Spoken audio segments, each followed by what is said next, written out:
And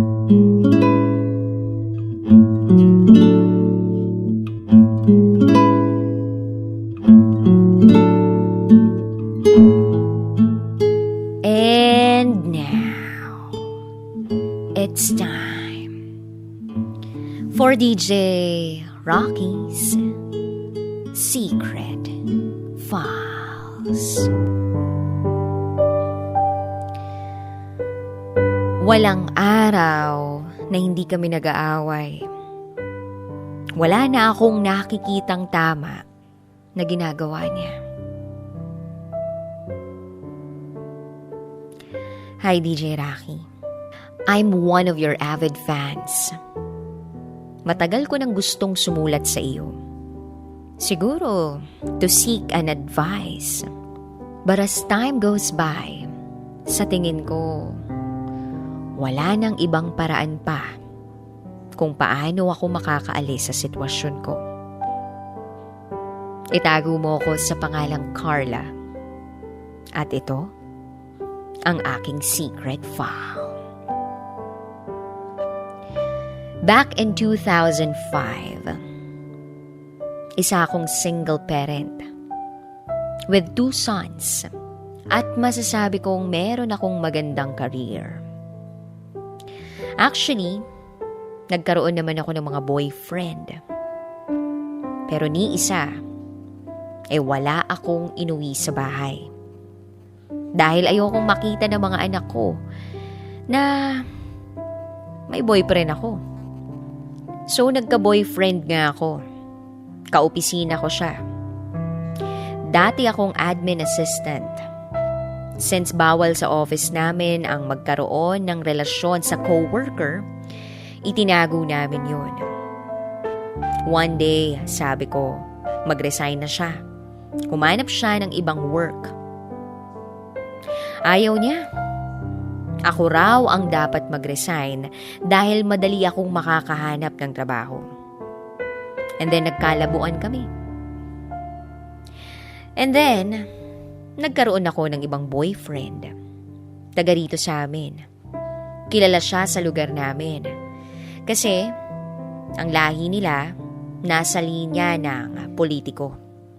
Hiwalay siya sa dati niyang kinakasama. May anak siya sa isang babae.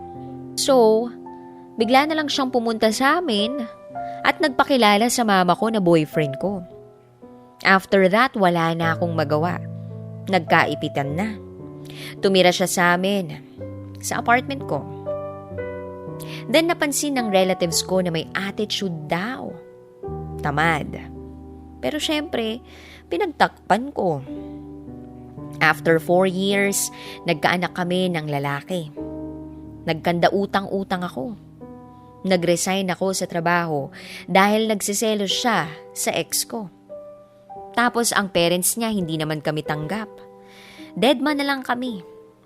Pero mostly, ako ang nagtatrabaho. At siya, wala. After 9 years, nagkaanak uli kami. Ang hirap. Dahil lagi siyang walang trabaho. Lahat ako palagi. Introvert pa. Kaya bilang lang ang kaibigan niya. Gustong-gusto ko nang umalis sa sitwasyon ko. Nasanay kasi siya na umaasa sa akin. Pag nagtatalo kami, lagi niyang pinag-iinitan yung 2 anak ko sa ex ko. At hindi ko magawang makipaghiwalay dahil naiisip ko yung 2 anak ko sa kanya. Ultimo sa kama, wala na akong gana. Dahil ang nakikita ko na lang sa kanya ay puro problema. Siya ang problema ko. Nakakapagod. Kahit anong pakiusap ko o pakikipag-communicate ko sa kanya ng issues ko, walang pagbabago. Parang hindi niya pinapansin ang mga problema sa bahay. Yung sitwasyon namin, parang lahat baliwala sa kanya. Mag 13 years na kaming magkasama. Nagtitiis na lang ako, DJ Rocky. Para sa mga anak ko. Hindi ko alam kung hanggang kailan pa ako tatagal. Hindi ako perpekto. Muntik na kaming magkahiwalay dati dahil nagka-affair ako. Alam kong mali ako doon. Pero dahil sa nangyari, naramdaman ko na meron akong importansya. Naramdaman ko na may nag-aalaga sa akin. Tumagal kami nung taong yun na naka-affair ko ng 4 na taon.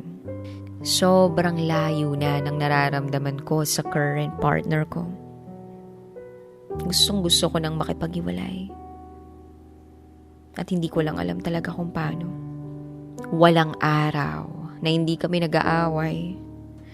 At wala na akong nakikitang tama sa ginagawa niya. Hanggang dito na lang po, DJ Rocky. Muli, ako si Carla.